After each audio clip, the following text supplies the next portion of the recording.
Alright, so in this video I'm going to show you how to make your remote onboarding easy and effective.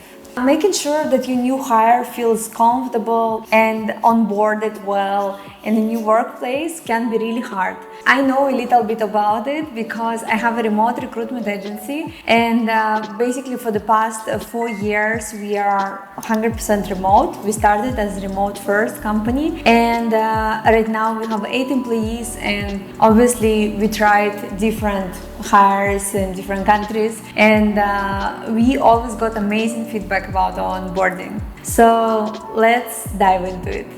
So it's very important to create a connection between the candidate and your company even before they start working for you. I always recommend for small companies who don't have a huge HR brand just to create a small landing page with the HR brand, like basically main values and things that you can tell about your company. What do you do? Who do you serve? What is your product? And what kind of people work with you? And what kind of people don't work with you maybe? So for example, you could make a video where you are talking about yourself and your company and just mention all these things. In case you don't want to create a landing page, that's an easier way. So another thing is always make sure that you explain the company's values and the culture clearly.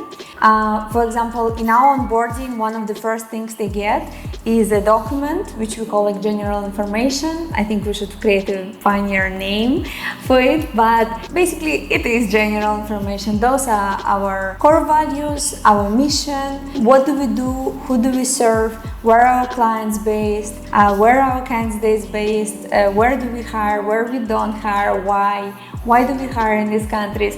All these answers are in these documents. And so as soon as a person comes to our team, they check the document and like, okay, I already know a thing or two about it. Another thing that I want to add to our onboarding is something that I've heard now in the podcast with Tim Ferriss and the founder of Levels. I really loved the idea that the first task that the people get in onboarding is to revise the whole onboarding, and everything that is outdated, they need to renew. So they have to change the information in the documents and update it. So I think it's amazing because the people just come to the place where they're gonna work, to the new company. Usually, of course, in remote it is from home, but they come and they are in a new world. And the first thing that you teach them is to be proactive and actually get the first task on the first day. I think that's really cool, and that's something that I'm gonna add right now to the team.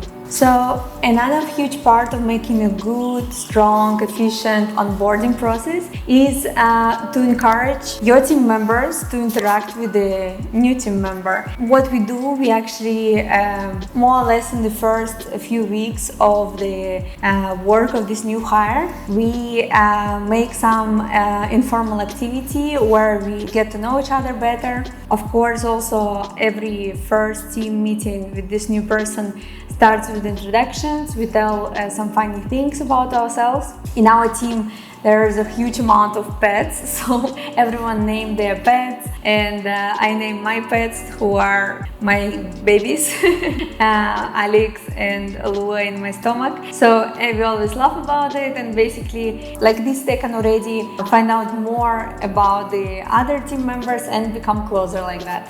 And of course there's another part which is formal introductions.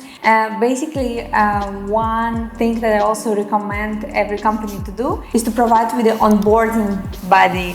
So somebody who is gonna help them through the process and answer all the questions that may arise, and also provide more information about the KPIs, about the way you are gonna work with them and the way they should work with you.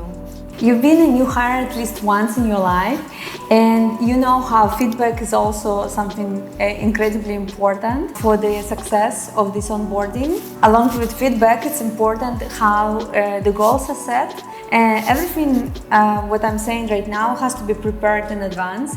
So for example, the onboarding buddy has to be assigned before. It's not like you do it all in the moment when the person comes to the company, because the first day shows how organized you are. The only way to organize it well, it's to organize it in advance, and then of course to automate it. So the way to automate onboarding is just to put all the documents in ClickUp or another software that you're using for your team management, project management.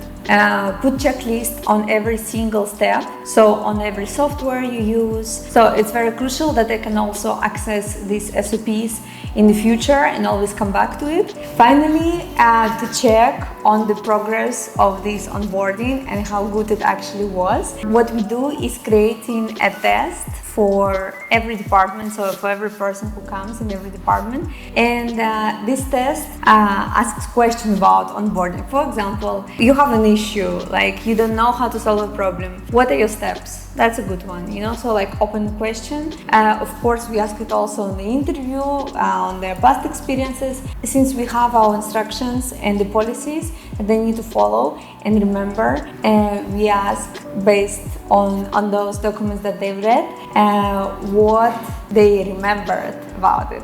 So please check the description box for the free consultation with us. If you, for example, are looking for a hire, or you just want a consultation on the future remote hires that you might have, and curious how it is to work with the employees outside of your country and how it works legally, we can help with that as well. Thank you very much for watching this video, and let's keep in touch.